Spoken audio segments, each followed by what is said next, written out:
mayroon kayong Biblia, pwede niyong buksan sa third letter of John, verses 1 up to 8.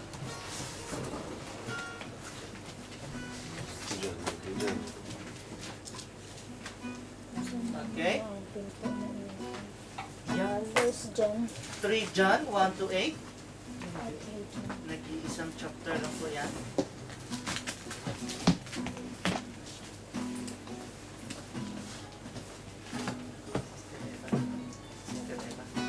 Sister Eva. Sabulin kami. Ilahin mo yun. Ikaw ang gusto mo lang ikaw makita sa Sorry. Ating, pwede ka pag-trace lang ka. Hindi. Yung ano, yung tripod. Oh, sige, sorry na. Yan. 3 anak, 3. Sige. Okay na, middle na po. Okay, so 3 John 1 to 8. The elder, to the beloved Gaius, whom I love in truth. Beloved, I pray that you may prosper in all things and be in health, just as your soul prospers. For I rejoiced greatly when brethren came and testified of the truth that is in you, just as you walk in the truth. I have no greater joy than to hear that my children walk in truth. Beloved, you do faithfully whatever you do for the brethren and for the strangers, who have borne witness of your love before the church. If you send them forward on their journey in a manner worthy of God, you will do well. Because they went forth for His name's sake, taking nothing from the Gentiles. We therefore ought to receive such, that we may become fellow workers for the truth. The word of the Lord. Thank you, Lord. Okay, pwede na tayong magsiupo.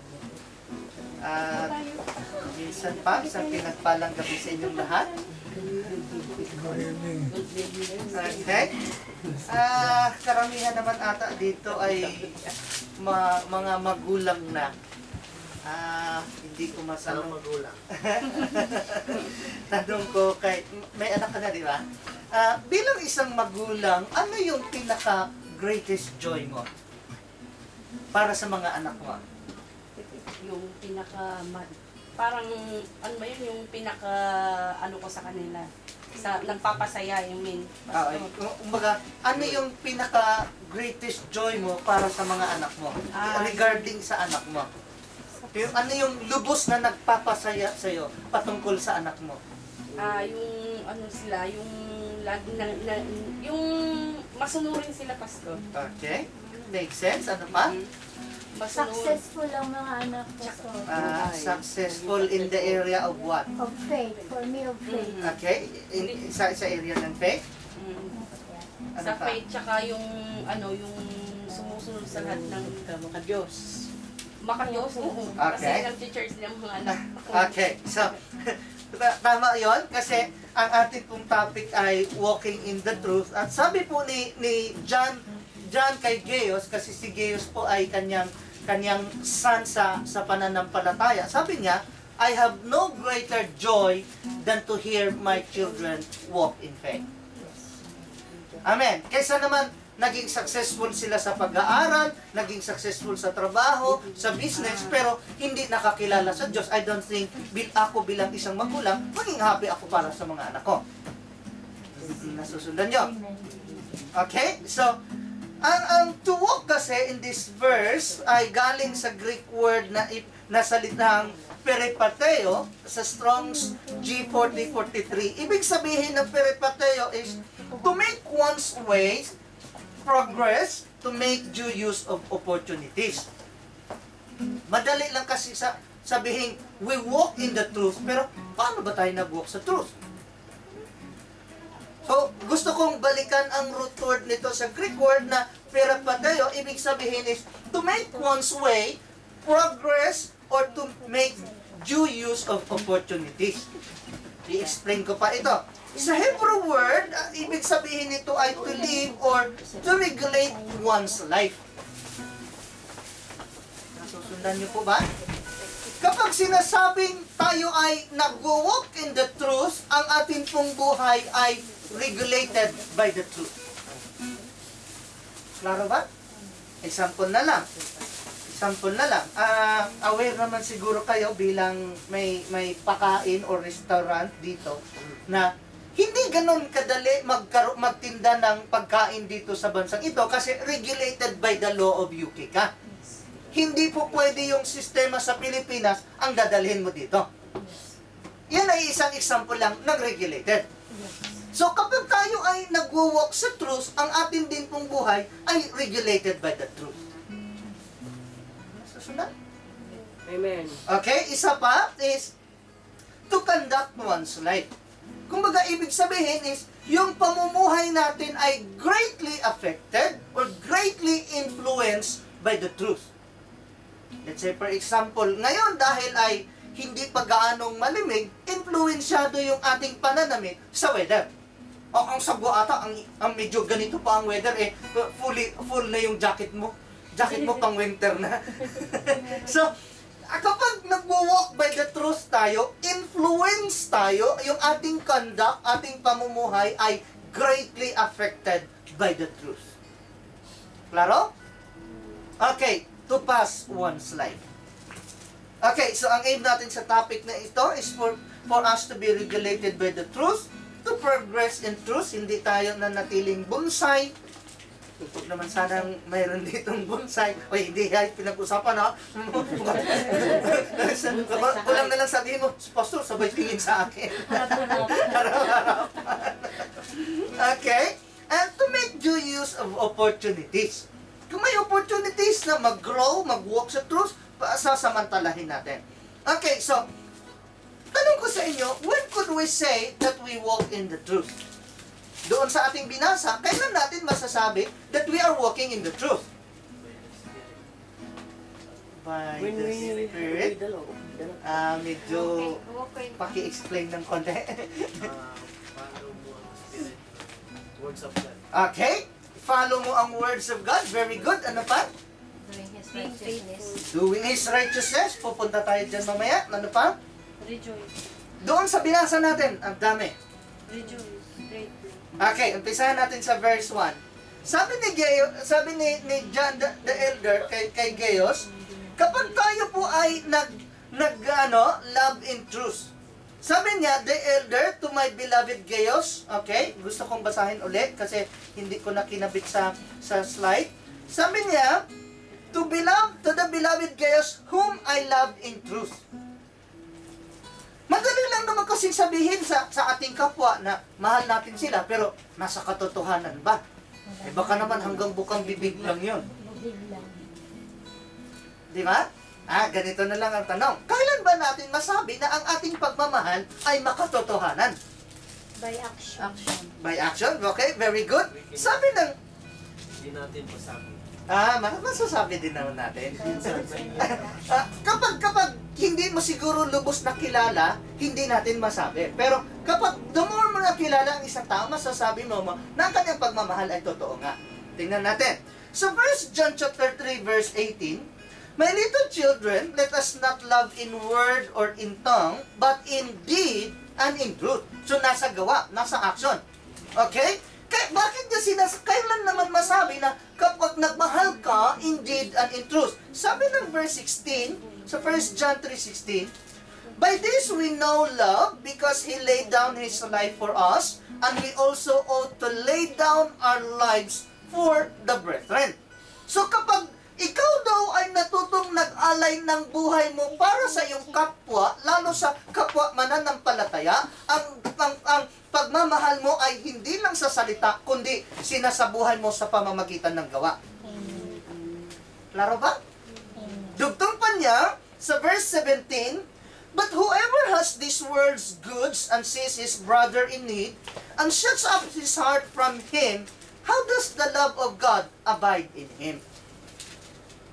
Kasi may, ewan ko kung naabutan niyo pa yung kanta na, oh, I love you with the love of the Lord. Oh, I love you with the love of the Lord. I love you with the love of the Lord daw. Tapos, pagdating sa verse 17, palpak, kasi sabi na dito, paano mo masabing mahal mo ang iyong kapwa na may pangangailangan, ikaw na mayroong kaya, hindi mo siya natulungan? So, ang pagmamahal na yon ay hanggang nguso lang, wala sa puso. yung kapay. Abide, to abide is to stay, to live with. Sumunod ka. Hindi instead na, ang opposite kasi ng abide is violator. Kapag law abider ka, sumunod ka. Kapag nag-violate ka, opposite yon sa abide. Klaro na, sa naintindihan.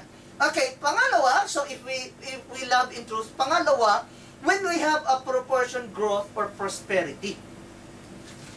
Kapag sinasabi kong proportion growth or prosperity, sabi niya kay Gaius, Beloved, I pray that you may prosper in all things. Sa business mo, sa trabaho mo, in all things. Be in health. Sagwa naman ata, ang ganda-ganda ng business mo, pero sakitin ka naman, mamaya pasok ka sa ospital, ubos yung business mo. Ang masaklap nito, maganda business mo, maganda health mo, pero supply ka sa prosperity sa soul. So sabi niya, Beloved, I pray that you may prosper in all things and be in health just as your soul prospers. Proportion. Nasusundan ba? Amen. Ito, merong karamihang mga nag-workout, tamad sila mag-workout sa kanilang legs. Kaya kung papansin niyo, may mga taong ang lalaki ng braso, lalaki ng chest nila, ang liliit ng binti. Out of proportion. Meron nga kahit ako, medyo flat ng konti ng chest, malaki ang braso, ang laki naman ng tiyan. Wala sa proportion. Example lang. So, ang ipinapakita dito is kapag nag-grow tayo, may prosperity tayo, na may proportion, nag-walk in truth tayo. Amen? Okay? So, to prosper means to be successful. So, we must succeed spiritually, first of all, not when we have the chance. Dapat unang nating aim is yung magkaroon tayo ng prosperity o magkaroon tayo ng success spiritually. Hindi yung business, hindi yung health. Kasi nga, as your soul prospers. Klaro ba yun? Okay? So, all success must only come after succeeding spiritually. Na kapag inuuna kasi natin ang spiritual success, spiritual sa prosperity, magfa-follow na yon. Kaya nga, sabi ng Proverbs, not Proverbs, Psalm 23 verse 6, and I will dwell in the house of the Lord forever. Lahat ng blessings niya ay susunod na lang sa'yo. Amen. Okay, so, yun ang pangalawa. Una, when we love in truth. Pangalawa, when we have proportion prosperity or success. Pangatlo, when the truth is in you. Kung ang katotohanan daw ay nasa sayo, sabi ng verse 3. So, sabi niya, For I rejoiced greatly when brethren came and testified of the truth that is in you, just as you walk in the truth. So, kapag ang katotohanan daw ay nasa sa atin, nakikita ng iba yon. Hindi natin pwedeng itago yon, nakikita ng iba yon. Okay? So, they will testify of it. Sila mismo ang mag-testify, magiging witnesses mo na nasa sayo ang katotohanan.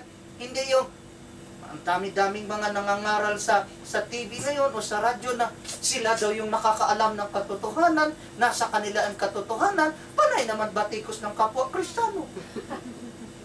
Tapos sabihin pa nila, sila lang yung ligtas. Ay, hello? Paano kaya nagkaroon ng katotohanan? Okay, so we can only walk in truth if it is in us. Hindi tayo makalakad sa katotohanan kung ang katotohanan ay wala sa atin. Amen ba? Amen. Okay, so when the truth is really in us, our lives will be regulated by it. Hindi mo pwedeng sasabihin na ang katotohanan ay nasa sayo, pero ang pamumuhay mo hindi apektado ng katotohanan. Amen ba? Ako'y nag-grieve, ako'y nalulungkot doon sa mga kasamahan ko sa El Shaddai na sila nga yung nagiging reason kung bakit ako na-born again ngayon, nabuksan ako sa katotohanan, kasi alam niyo naman, ang El Shaddai, kalahati dyan ay conservative, Catholic, ang kalahati dyan ay may mga full gospel, mga born again. Kaso yung mga taong ginamit ng Lord para nabuksan ako sa katotohanan, sila pa yun ngayon yung nagro-rosaryo. Sila pa ngayon yung Yung mga nangangaral noon ng katotohanan, parang tinitwist na nila ngayon yung katotohanan. Nakakalungkot baga. Dahil sa Wala namang problema kung yun ang paniniwala mo, o panindigan mo. Hindi yung ipapangaral tapos babawiin mo. Klaro ba? Kesa naman ang galing mangaral ng katotohanan, hindi naman isa buhay. Sasabihin lang nila, mayroon naman akong magandang motibo. Pwede pa yun. Ano pang ikinaganda ng motibo mo kung hindi mo naman sinasabuhay yung katotohanan pinapangaral mo? Okay, so our conducts will be greatly affected by it. Example na lang. Sabi ng Biblia, kapag hindi ka magpatawad, hindi ka rin patawarin ng Lord. Kung igigit mo yung sarili mo, hindi mo, kasi ang tinitingnan mo yung kasamaang ginawa laban sa'yo, kaya hindi ka marunong magpatawad, I don't think the truth is in you. Kasi kung ang katotohanan ay nasa sa'yo, no matter how worse, gaano man kasama yung ginawa sa'yo, magawa mong patawarin. Amen? So, kaya sabi ng Colossians chapter 3 verse 14, if Christ has forgiven you, you must forgive also. And that is part of the truth. Kung sana nga Kristiyano, kung hanggang libingan yung hindi magbabatian, hallelujah. Sa ibabaw ng aking libing, sa ibabaw ng aking bangkay, hallelujah. Hindi pa nanarita ng Kristiyano yan. Example lang yan. Okay, so, ang truth kasi is a catalytic converter. Naintindihan niyo po ba ang catalytic converter or catalyst? Speeds up the reaction.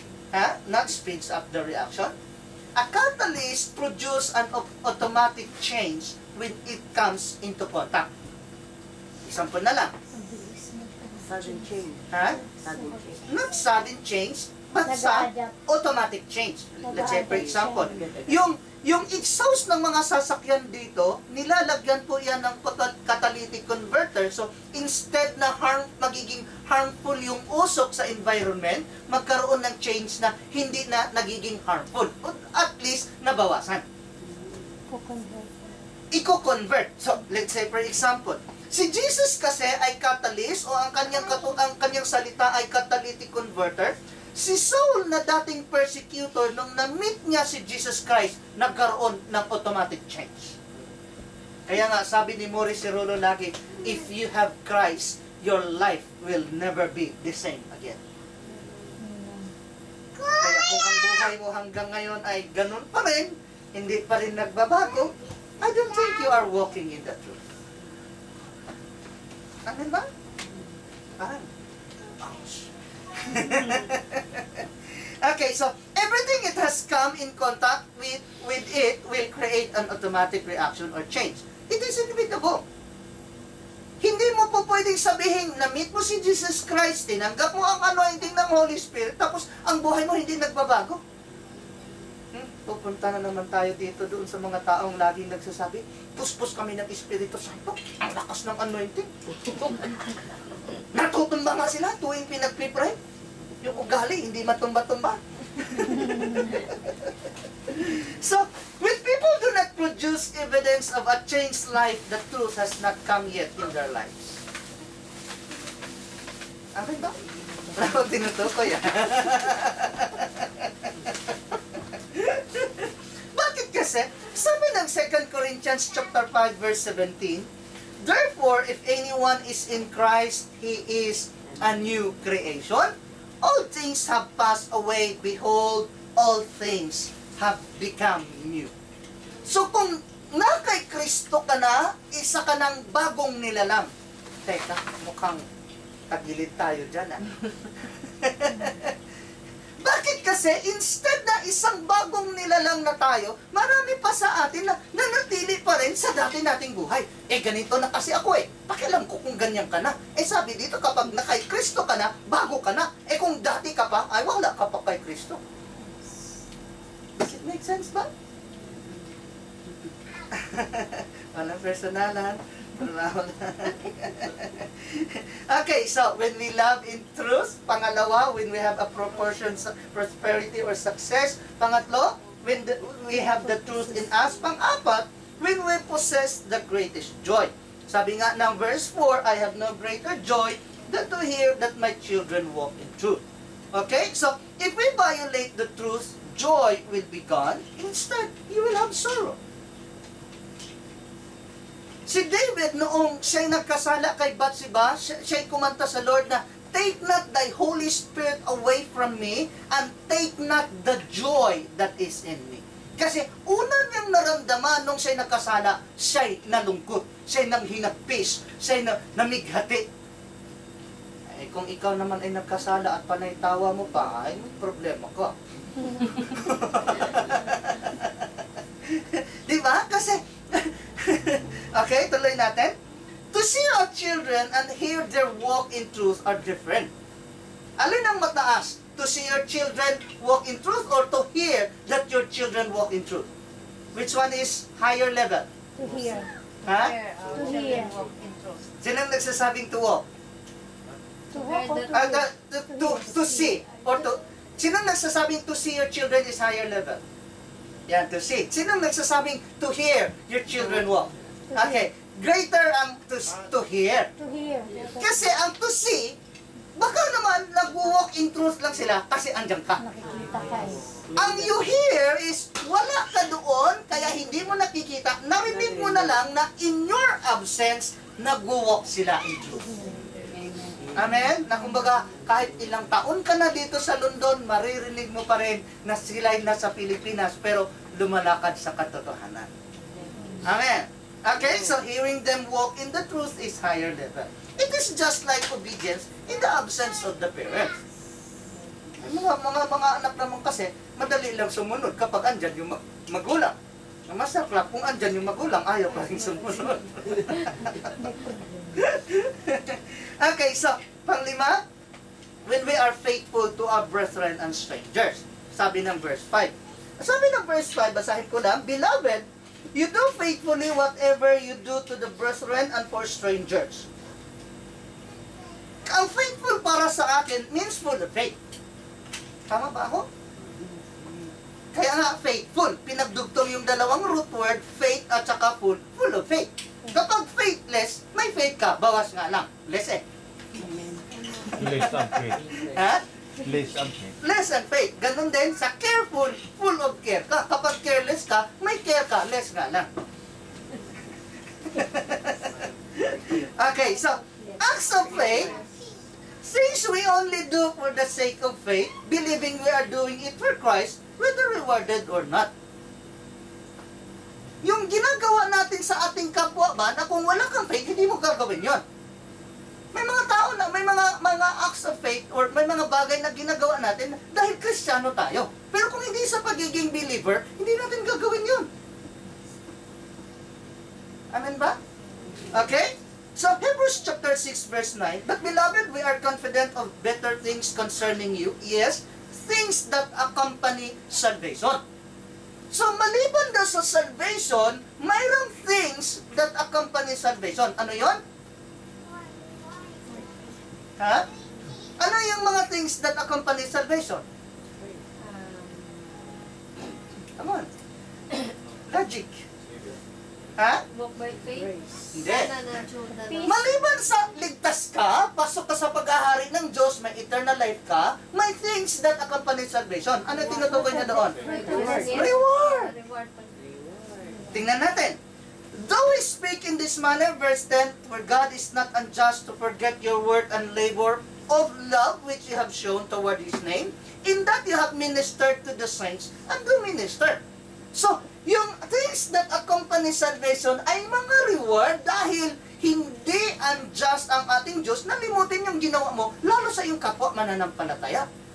So sabi ng Galatians chapter 6 verse 9, "And let us not grow weary while doing good, for in due season we shall reap if we do not lose heart.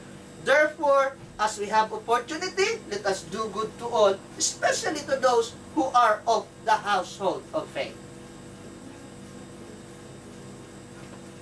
Kung hindi ka full of faith, wala kang acts of faith, edi pareho ka na sa mga hindi believer. Susundan ba? Kahit sa strangers. Matindi sinasabi ng Hebrews chapter 13 verse 2. "Do not forget to entertain strangers, for by so doing, some have unwittingly entertained angels." Ang unwittingly is unaware. Alam niyo ba kung sino yon? Ha? Nag-entertain siya ng stranger, hindi niya alam, angel na pala yun. Si Abraham, pinakain niya pa. Hindi niya alam, angel na pala yung pinakain niya. Eh kapag ang mga stranger, automatic snap tayo, baka magnanakaw ito. Ano na nga talaga nasa isip natin. Be aware. Kasi Be aware of kasi marami. Siyempre, sabi ng Biblia, Marami naman na be pure as doves, but be wise as serpents. Yes. Baka naman masyado kang naiilag hanggang tunay ng nangangailangan, inayawan mo pa. Di ba? Siyempre, maging wise ka rin. Sa dami ng manluloko ngayon. Alam nga naman, maglalagay ka, welcome strangers, libre hapunan. Hallelujah ka. Ibig niya sabihin doon, especially sa context nila, sa kapanahunan nila, maraming stranger na naglalakbay na hindi pa uso masyado ang mga in noon, na kahit si Jesus nga, walang in available para sa kanya, wini-welcome nila yon. Pero sa kapanahunan natin ngayon, dapat magkaroon tayo ng distinction between sa pagiging wise at saka pagkakaroon ng acts of faith. Amen. Okay? So, pang-anim, when we have love for the church or the body of Christ. Bakit? Kasi, sabi niya sa verse 6, who have borne witness of your love before the church, if you send them forward on their journey in a manner worthy of God, you will do well. Hindi mo po pwedeng sasabing nasa katotohanan ka, pero wala kang love sa body of Christ. Kaya inis na inis ako doon sa mga nangangarap. Halik kayo sa iglesia ni whatever. At kayo'y mga siligtas. Hallelujah. Nasa amin ang katotohanan. Dito na kayo sa dating daan. Hallelujah. Alam niyo ba, ang dating daan, nasa Bible yan. The old path. No. Nasa Bible ang nasa Bible ang dating daan. Noong ang mga tatlong ang three kings ay naghahanap kay Jesus, dumaan sila kay Herodes. Pero after nilang nasumpungan ang si Jesus, sabi nagkaroon sila ng panaginip, huwag na kayong bumalik sa dating daan. Okay, so Jesus is the truth because He is the Word. He's the one. It is in this aspect when He said, whatever you do unto others, you do it unto me. Kasi nga, hindi mo po pwedeng sabihin ang katotohanan na nasa sayo, pero wala kang love sa church. Kaya nga, sabi ni Jesus, ano man ang iyong ginawa sa kapwa, ginawa mo sa akin, because if that person belongs to the church, belongs to my body, you are doing to me what you have done unto him. Pero nakakalungkot, may mga Kristiyano kung mag-away, parang hindi Kristiyano. Na-unfriend pa nila sa Facebook. Ako hindi na nga. Alam niyo, sa totoo lang, minsan magaling pa yung mga fraternity members mag-deal, mag-ariglo ng away. Palibhasa kasi may hirap silang pinagsamahan, madaling mag-ariglo ng away. Kaso ang mga Kristiyano ay nako. Kaya nga dumami yung mga sekta ngayon dahil sa away Yes. Sa fraternity may parusa pati pag nag-away. Oo, siyempre may disciplinary action, pwede pa mag-change pa doon. Oo, ganun. Kapag kagalit ko yung brad ko, brad, hindi na natin pag-habain yung away natin, change pa doon na lang tayo. O sige, ilan ba gusto mo? 3, 5, hanggang mangitim yung point natin. Tapos, after nun, brad na. Ay, hindi, sa Kristiyano o sa church. Oo. Alam mo ba si ganon? Visit yan Ikukwento pa. So, real people walking in truth do not destroy the body of Christ. Pero sa totoo lang, hindi lahat ng Kristiyano ang kanyang ginagawa ay para sa ikabubuti ng body of Christ. Upo, habol. Topic natin is about walking in the truth. Nasusundan niyo po ba ako? Paano mo kukontrahin yung body of Christ kung ikaw ay nasa katotohanan?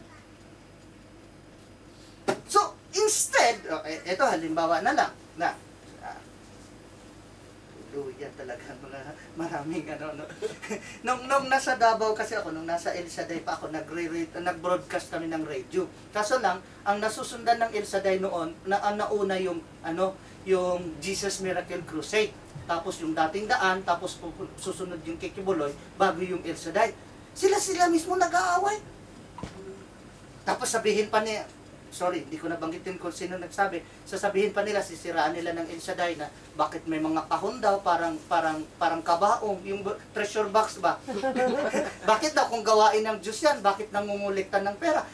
Ang mga bagay na yan, kung ikaw ay nasa katotohanan, kahit saang church ka magpunta, hindi nawawala ang tithes and offerings. Yes. Part ng katotohanan yan eh. Yes.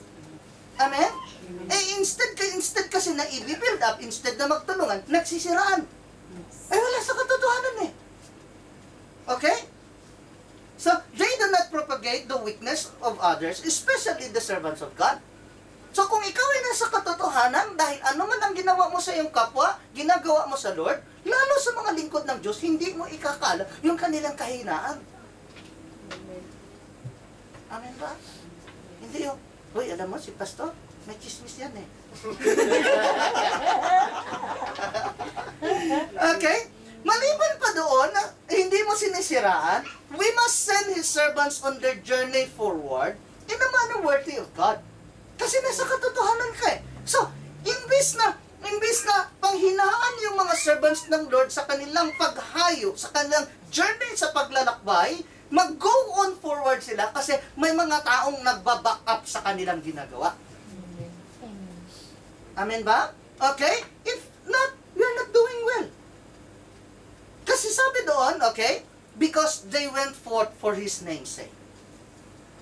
Humahayo ang mga ito, they go on their journey for His name's sake. Hindi para sa kanilang sariling kapakanan. Okay? They take nothing from the Gentiles. Bakit nothing? Wala namang nagbibigay eh. Nasusundan niyo po ba ako? Malapit na tayong matapos in 5 minutes. Okay, Gentiles kasi ay unbeliever. They do not give anything at all to God's servants or missionaries. Hindi sila believer. Kaya ka lang naman nagbigay kasi you are believing that by giving, you will receive siksik, liglig at umaapaw. Eh kung ikaw ay hindi nagbibigay, you're just as good as Gentile. Walang personal na. Okay? They are workers for the truth. Ang mga missionaries na ito, they are workers for the truth. Okay. Pangpito, when we become co-workers for the truth. Sabi sa verse 8, gusto kong basahin ulit ang verse 8, we therefore ought to receive such that we may become fellow workers for the truth. Example na lang, darating yung time or haharap ka sa Lord, sasabihin ng Lord na, anak, narito yung reward mo dahil sa pangangaral mo or sa ginawa mo sa Kenya. Sabihin mo, Lord, hindi ko nakarating ng Kenya. Paano nangyari yon? Eh, co-workers ka sa truth. Sabi ng Lord, okay, tingnan natin ang Matthew chapter 10 verse 42. Although nakalagay sa slide mamaya, so gusto ko nang basahin ngayon. Matthew chapter 10 verse 42 and 43. Isa natin sa verse 40. He who receives you receives me, and he who receives me receives him who sent me. Verse 41, he who receives a prophet in the name of a prophet reward, in the name of a prophet shall receive a prophet's reward. Tuloy natin, and he who receives a righteous man in the name of a righteous man shall receive a righteous man's reward. So kung yung prophet daw, yung reward para sa prophet ay mapupunta din sa iyo kasi ni-receive mo ang prophet. Does it make sense ba? Klaro ba? Amen. Okay, bakit? Co-worker ka na eh. Sa pag-support mo, sa pag-receive mo, nagiging co-worker ka for the truth. Okay? Luke chapter 10 verse 17, the same thing. He who hears you, hears me. He who rejects you, rejects me. And he who rejects me, rejects him who sent me. Mayroong nagtanong sa akin, Pastor, parang hinuhuli niya ako ba? Hinuhuli niya ako na kinukuhanan niya ako ng opinion or kung ano masabi ko. Sabi ko sa kanya patungkol sa pastor na itinatanong niya. Ito masabi ko, tapat man siya o hindi, pero dahil alang-alang sa siya'y lingkod ng Diyos, pag tinanggap mo siya, tinanggap mo ang sinumang nagsugo sa kanya. Amen. Hindi naman sinabi na ang tapat na lingkod pag tinanggap or kapag nagkasala ang lingkod ng Diyos, wag mo nang tanggapin. Sabi doon, he who receives you, receives me, and he who receives me, receives him who sent me. Amen. Minsan kasi, pagka nagkakamali yung mga lingkod ng Diyos, parang nakalimutan na natin lahat ng kanilang pagpapagal. Ang nakita lang natin yung kanilang pagkakamali. Wala akong tinutukoy. Sharing the burdens. Nagiging co-worker ka kapag nakipag-share ka sa kanilang burdens. Lalo na kung alam mong may problema ka, alam mo ring may problema yung pastor, pero yun bang gumagawa ka ng paraan na instead na naging pabigat ka, napagaan mo pa yung ginhawa o buhay ng pastor. Hindi yung pasanin ka pa ng pastor. Ewan ko ba, may tradisyon sa Pilipinas kasi, although hindi na ito uso ngayon, yung lipat bahay ba? Ano nga tawag na? Bayanihan. Bayanihan. Kaso lang, may tradisyon kasi, may pamahiin, kapag nagbayanihan, yung misis daw, ay imbis na bababa sa bahay, ando doon sa loob ng bahay. Iwan kong naabutan nyo yun. Para sa Parang sinasabi nyo, mas matanda ako sa inyo. Wala sabi na araw. May Ando na nga si Mrs. sa taas ng bahay habang binubuhat yung bahay. May mga bata pa, kasi hindi makaabot yung balikat nila para buhatin yung bahay, nakikilaro pa, sumasabit sa bahay. Ganon din sa gawain ng Diyos. May mga tao, instead, nililipat yung bahay. nililipat yung binubuhat ba? bahay. Bayanihan. Ganon din, sa gawain ng Diyos, may mga tao na hindi na nga nila naiangat yung gawain ng Lord, naging pabigat pa. Hallelujah. I don't think they are walking in the truth. So, you should share the burdens with the servants of God. Support their work to make it possible. Amen? Okay? Matthew chapter 10 verse 42, nabasa ko na ito kanina, and whoever gives one of these little ones only a cup of cold water in the name of a disciple, assuredly, I say to you, he shall by no means lose his reward. Kapag nagpainom ka daw ng isang basong malamig na tubig sa lingkod ng Diyos, tinitiyak ng Diyos, hindi ka mawawalan ng gantimpala. Because co-worker of the truth ka. Okay? You do not love the preeminence among the brethren. Malalim ito. Tinignan ko talaga ito sa dictionary. Lalo andito si Brother Leonardo. Ang preeminence is gusto mo angat ka sa iba. Outstanding ka. Lamang ka. So, hindi mo hinahabol dahil co-worker of the truth ka, hindi mo hinahabol na tinitingala ka, hindi mo hinahabol na angat ka, kundi concerned ka, hindi lamang sa sarili, kundi para sa iba. Amen. Okay? So, co-workers of the truth, do not pray against God's servants. Ang pray is, you talk long and idly, on and on about something. Ibang paulit-ulit na lang yung pinag-uusapan. Wala na nga sa topic, paulit-ulit mo pa. Parang ayaw mo nang tantanan yung dahil you prayed nga against the servants of God. Okay? So, those who are not co-workers of the truth do not receive God's servants. Forbids those who wish to and put them out of the church. Nasunod lang ba?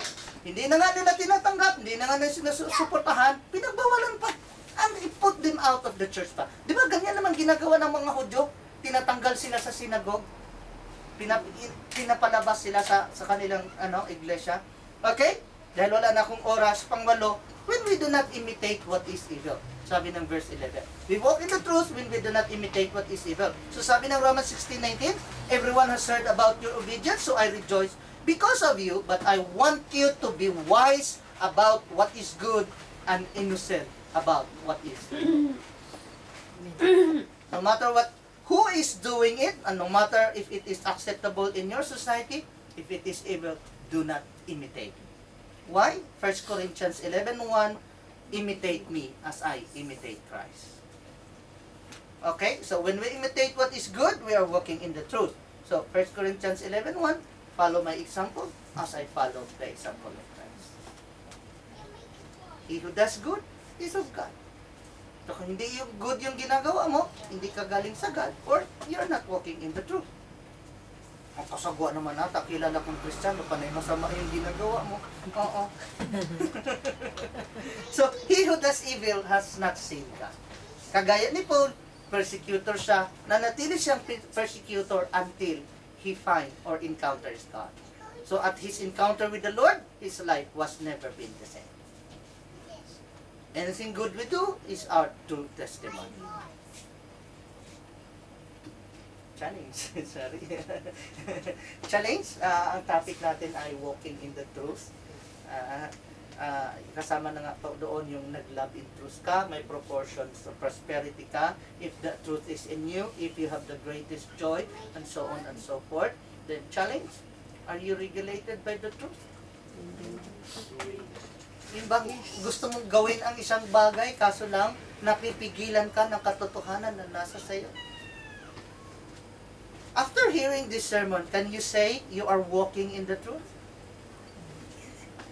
Going there, Yes. Hindi na, wala na nakasagot ah. Is your conduct according,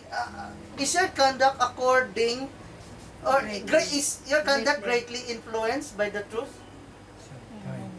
Yun bang pamumuhay mo, pag-uugali mo, pananalita mo, greatly influenced by the truth? All the time. Conclusion, 3 John verse 4, not all the I have time. no greater joy than to hear that my children walk in truth. Mostly. Manalangin po tayo. Lord, maraming salamat po sa iyong salita na patuloy na nagpaalala sa amin, Panginoon. Tinaamin po namin, Lord, may kanya-kanya kaming mga pagkukulang. We all stumble in many ways. We all have weaknesses in many aspects, O God. Maaring may kanya-kanya kaming kahinaan, ang kahinaan ng iba ay hindi namin kahinaan, pero at the end of the day, Lord, we all have our own weaknesses. Dalangin po namin, Lord, na ikaw ang siyang patuloy na maghubog sa amin, sa aming kahinaan, doon mo kami palakasin because we believe in your word that in our weaknesses, your strength is made perfect, O God. Dahil sabi mo nga, Lord, your grace is sufficient for all of us. Ang grace mo, Panginoon, ang siyang mag-enable sa amin para masunod namin ang katotohanan na narinig. Hayaan niyo po, Lord, na ang katotohanan na ito ay hindi manatili sa amin, kundi maipasa po namin sa aming mga anak, at masabi nga po namin, Lord, we have no greater joy than to hear our children walk in truth. Naasahan po namin ito, Lord, by your grace and your mercy, and by the power of your Spirit. In Jesus' name. Amen. Maraming salamat po. God bless us.